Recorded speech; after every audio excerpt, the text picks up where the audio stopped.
Dia 26. Crescendo por meio da tentação. Feliz é o homem que não cede e não pratica o mal quando é tentado, porque depois receberá como recompensa a coroa da vida que Deus prometeu àqueles que o amam. Tiago 1, verso 12. Minhas tentações têm sido minhas mestras em teologia. Martinho Lutero. Toda tentação é uma oportunidade para fazer o bem. No caminho do amadurecimento espiritual, até mesmo a tentação se torna um degrau, em vez de uma pedra de tropeço. Quando você percebe, ela já é uma oportunidade tanto para fazer a coisa certa, quanto para agir de maneira errada. A tentação apenas apresenta uma escolha, embora ela seja a principal arma de Satanás para destruir você.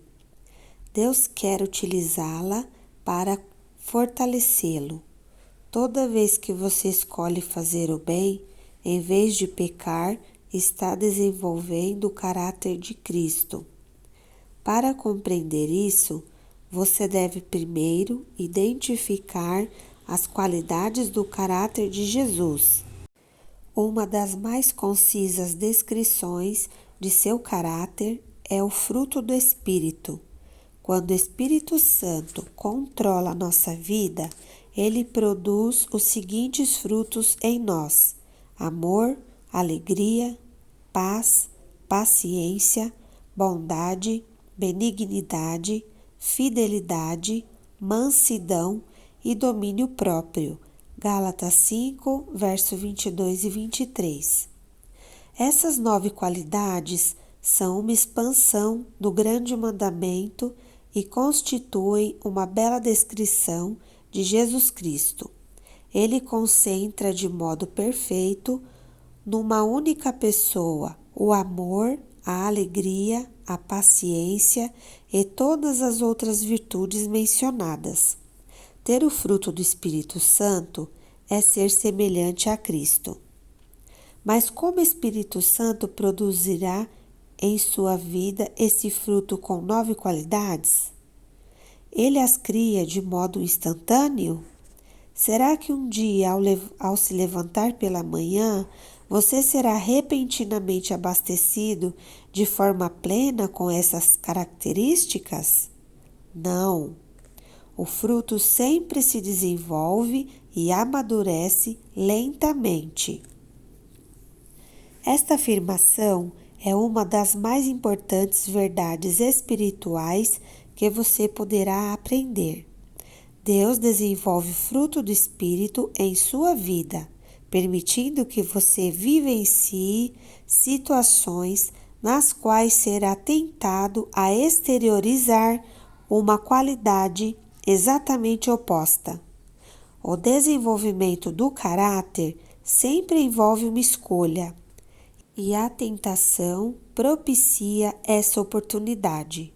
Por exemplo, Deus nos ensina a amar, colocando pessoas desagradáveis ao nosso redor. Amar pessoas agradáveis e que ainda por cima são amáveis conosco não exige nenhum caráter. O Senhor nos ensina a verdadeira alegria no meio da aflição, quando nos voltamos para Ele. A felicidade depende de circunstâncias externas, mas a alegria fundamenta-se no relacionamento com Deus. O Senhor promove a verdadeira paz dentro de nós, não fazendo com que tudo saia como planejamos, mas permitindo períodos de confusão e insegurança. Qualquer um pode se sentir tranquilo observando um belo pôr do sol ou relaxando durante as férias, mas aprendemos a verdadeira paz quando optamos por confiar em Deus em situações nas quais somos tentados a ceder à preocupação e ao medo. Da mesma forma, a paciência é desenvolvida em situações nas quais somos forçados a esperar, enfrentando a tentação de nos entregarmos à ira por causa de nosso pavio curto. Deus recorre à situação oposta de cada fruto para nos permitir escolher. Você não pode afirmar que é bom se jamais foi tentado a ser mal. Não pode se dizer fiel se nunca foi tentado a ser infiel. A integridade é construída ao se derrotar a tentação da desonestidade. A humildade cresce quando nos recusamos a ser arrogantes. A perseverança desenvolve-se sempre que resistimos à tentação de desistir. Cada vez que você derrota uma tentação, torna-se um pouco mais semelhante a Jesus. Como a tentação se manifesta? É bom saber que Satanás é absolutamente previsível. Ele tem usado a mesma estratégia e os velhos truques desde que o mundo foi criado. Todas as tentações seguem um padrão idêntico. É por isso que Paulo declara: estamos bem familiarizados com os seus esquemas malignos, segundo aos Coríntios 2, verso 11. A Bíblia ensina que a tentação segue um processo de 4 etapas, que Satanás fez uso tanto na tentação de Adão e Eva quanto na de Jesus. Na primeira etapa, Satanás identifica um desejo dentro de você. Pode ser um desejo pecaminoso, como o de vingança ou de controlar os outros. Pode ser um desejo normal e legítimo, como de ser amado, ser valorizado e sentir prazer. A tentação começa quando Satanás sugere, com um pensamento, que você ceda a um desejo maléfico ou realize um desejo legítimo da maneira errada ou na hora errada. Cuidado com os atalhos. Frequentemente são tentações. Satanás sussurra: você merece isso. Você deve ter isso agora. Será emocionante, gratificante e fará com que você se sinta melhor. Costumamos pensar que a tentação está ao nosso redor, mas Deus diz que ela começa dentro de nós. Se você não tiver o desejo interiorizado, a tentação não tem como atraí-lo. Ela sempre começa na mente, não por meio de circunstâncias. Jesus disse: pois do interior do coração dos homens vêm os maus pensamentos, as imoralidades sexuais, os roubos, os homicídios, os adultérios, as cobiças, as maldades, o engano, a devassidão, a inveja, a calúnia, a arrogância e a insensatez. Todos esses males vêm de dentro e tornam o homem impuro. Marcos 7, verso 21 e 23. Tiago afirma que existe um exército inteiro de maus desejos dentro de vocês. Tiago 4, verso 1. A segunda etapa é a dúvida. Satanás tenta fazê-lo duvidar do que Deus disse sobre o pecado. Será que é mesmo errado? Será que Deus realmente proibiu fazer isso? Não é possível que Deus tenha proibido isso para outro povo em outra época? Deus não quer que eu seja feliz? A Bíblia adverte: cuidado, não deixem os maus pensamentos e as dúvidas levarem algum de vocês a se afastar do Deus vivo. Hebreus 3, verso 12. A terceira etapa é o engano. Satanás é incapaz de falar a verdade, por isso é chamado pai da mentira. João 8, verso 44. Tudo o que ele lhe disser será falso, ou nada além de meia-verdade. Ele oferece a mentira em substituição ao que Deus já diz em sua palavra. Satanás diz: você não vai morrer. Você será mais sábio do que Deus.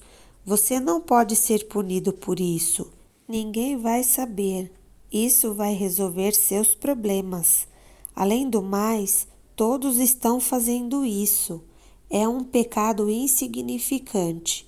Mais um pecadinho é como uma gravidez recente acabará aparecendo. A quarta etapa é a desobediência. Você acaba agindo de acordo com a ideia que vinha cogitando na mente. O que começou como uma ideia nasce como conduta. Você cede a qualquer coisa que chamar sua atenção.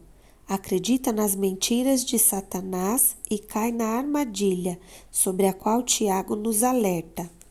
As pessoas são tentadas quando são atraídas e enganadas pelos seus próprios maus desejos. Então esses desejos fazem com que o pecado nasça, e o pecado, quando já está maduro, produz a morte. Não se enganem, meus queridos irmãos. Tiago 1, verso 14 e 16. Superando a tentação.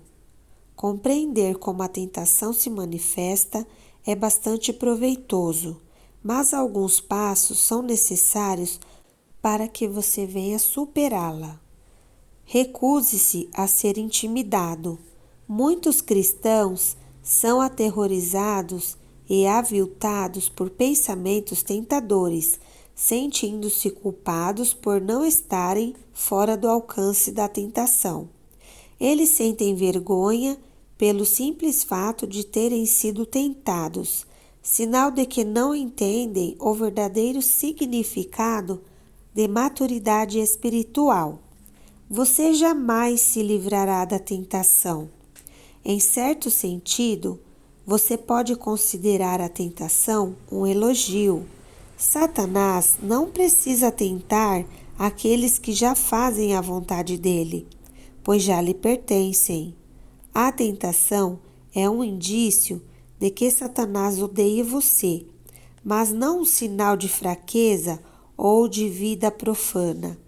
Isso também faz parte de nossa natureza, pois somos humanos e vivemos num mundo destituído de Deus.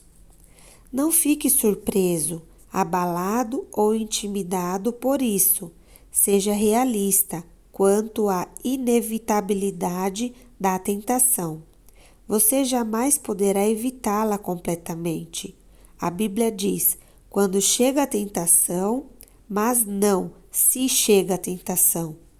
Paulo orienta: lembrem-se de que as tentações que surgem na vida de vocês não são diferentes das que os outros enfrentam. 1 Coríntios 10, verso 13. Ser tentado não é pecado. Jesus sofreu tentação, embora nunca tenha cometido pecado. Hebreus 4, verso 15. A tentação só se torna pecado quando você se entrega. Lutero afirma: não podemos evitar que os pássaros voem sobre a nossa cabeça, mas podemos evitar que façam ninho sobre ela. Você não pode impedir o diabo de lhe sugerir pensamentos, mas pode escolher não assimilá-los ou agir de acordo com eles. Por exemplo, muitos não sabem a diferença entre atração física ou excitação sexual ou sensualidade. Não são a mesma coisa. Deus fez de cada um de nós um ser sexuado, e isso é bom. A atração e excitação são reações naturais e espontâneas, uma inclinação afetiva concedida por Deus como resposta à beleza física. Já a lascívia é uma atitude deliberada do desejo, é a escolha de comprometer sua mente com algo que você gostaria de fazer com seu corpo. Você pode se sentir atraído ou mesmo excitado sem escolher pecar pela lascívia. Os homens cristãos, principalmente, Sentem-se culpados quando os hormônios que foram concedidos por Deus exercem o devido efeito fisiológico. Quando reparam uma mulher atraente, presumem que isso já é lascívia e sentem-se envergonhados e culpados. No entanto, a atração não equivale a desejo sexual ilícito, até que você comece a insistir nisso. Na verdade, quanto mais próximo de Deus você fica, mais Satanás se esforça para tentá-lo. No instante em que você se torna filho de Deus, Satanás, como assassino de aluguel, fecha um contrato para acabar com você. Você é agora inimigo, por isso conspira para sua derrocada.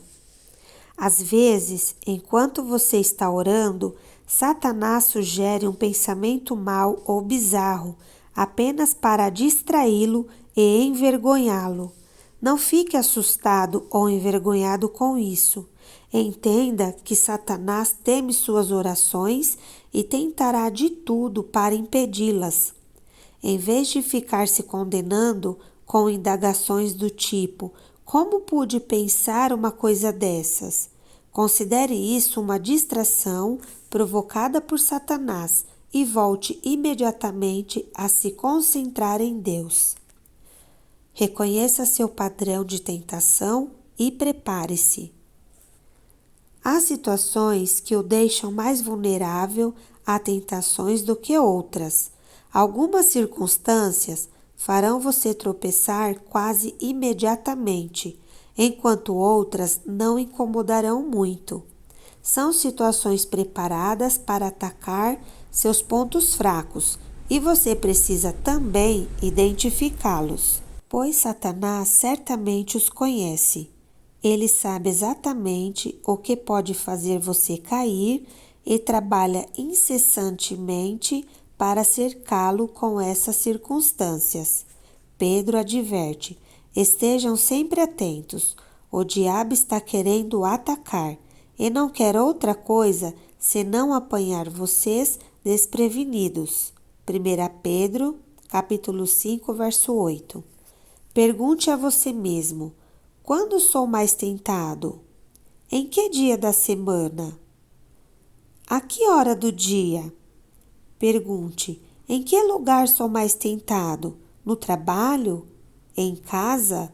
Na casa do vizinho? Num bar? No aeroporto? Num hotel fora da cidade?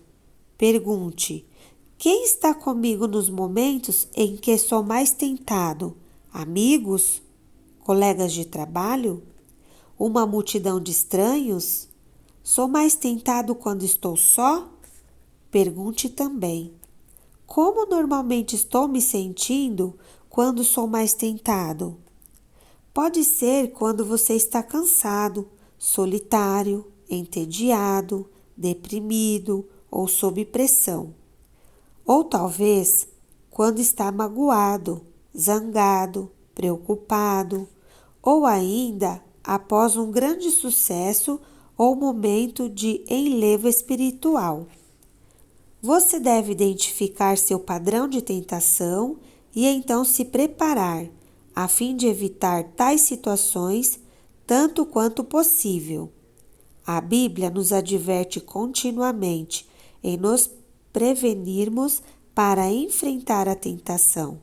Mateus 26, 41, Efésios 6, verso 10 e 18, 1 Tessalonicenses 5, versos 6 e 8, 1 Pedro 1, verso 13, 1 Pedro 4, verso 7, 1 Pedro 5, verso 8. Paulo admoesta: não deem ao diabo oportunidade para tentar vocês. Efésios 4, verso 27. O planejamento prudente reduz a tentação. Siga o conselho de Provérbios. Pense bem no que você vai fazer. Evite o mal e caminhe sempre em frente. Não se desvie nem um só passo no caminho certo. Provérbios 4, verso 26 e 27. O povo de Deus evita os maus caminhos e se protege, observando o lugar por onde vai. Provérbios 16, verso 17. Peça ajuda a Deus. O céu tem uma linha direta, 24 horas para emergências. Deus quer que você peça ajuda quando a tentação estiver muito forte. Ele diz: "E clame a mim no dia da angústia, e eu o livrarei, e você me honrará." Salmos 50, verso 15. Chamo isso oração micro-ondas, porque é rápida e objetiva. Socorro! Quando bate a tentação, você não tem tempo para uma conversa longa com Deus. Simplesmente clama por socorro. Davi, Daniel, Pedro, Paulo e milhões de outros fizeram esse tipo de oração instantânea, pedindo ajuda na hora da aflição. A Bíblia garante que o nosso pedido de socorro será ouvido, porque Jesus se compadece de nossa luta. Ele enfrentou as mesmas tentações que nos afligem. Cristo compreende as nossas fraquezas, pois ele enfrentou as mesmas tentações que enfrentamos, ainda que não tenha cometido pecado. Hebreus 4, verso 15. Se Deus está aguardando para nos ajudar a derrotar as tentações, por que não pedimos sua ajuda com mais frequência? Falando com franqueza, às vezes não queremos ser ajudados. Queremos ceder à tentação, embora saibamos que é errado. Nesses momentos, achamos que sabemos mais do que Deus o que é melhor para nós. Em outras ocasiões, ficamos envergonhados de pedir o auxílio divino, porque continuamos a ceder à mesma tentação repetidas vezes. Deus, porém, jamais se irrita, se aborrece ou perde a paciência se continuamos recorrendo a Ele. A Bíblia diz: tenhamos confiança e cheguemos perto do trono divino, onde está a graça de Deus. Ali receberemos misericórdia e encontraremos graça sempre que precisarmos de ajuda. Hebreus 4, verso 16. O amor de Deus não se esgota e sua paciência permanece para sempre. Se você tiver de clamar pela ajuda de Deus 1000 vezes por dia, a fim de derrotar uma tentação em particular, Ele ainda estará ansioso por lhe demonstrar misericórdia e graça. Então, apresente-se corajosamente diante de Deus. Peça-lhe forças para fazer a coisa certa e depois espere que Ele proverá. As tentações mantêm-nos dependentes de Deus, assim como as raízes crescem mais fortes quando o vento sopra contra a árvore. Você se torna mais semelhante a Jesus toda vez que enfrenta uma tentação. Quando você tropeça, o que certamente ocorrerá, isso não representa o fim. Em vez de ceder ou desistir, busque a Deus. Confie que Ele o ajudará e lembre-se da recompensa que espera por você. Quando as pessoas são tentadas e ainda continuam fortes, devem ficar felizes. Depois de provada sua fé, Deus as recompensará com vida para sempre. Tiago 1, verso 12. Dia 26. Pensando sobre o meu propósito de vida. Tema para reflexão. Toda tentação é uma oportunidade para fazer o bem. Versículo para memorizar. Deus abençoa as pessoas que pacientemente suportam a provação. No final, receberão a coroa da vida que Deus prometeu a todos os que o amam. Tiago 1, verso 12. Pergunta para meditar. Que atributo do caráter cristão posso desenvolver para derrotar minha maior tentação?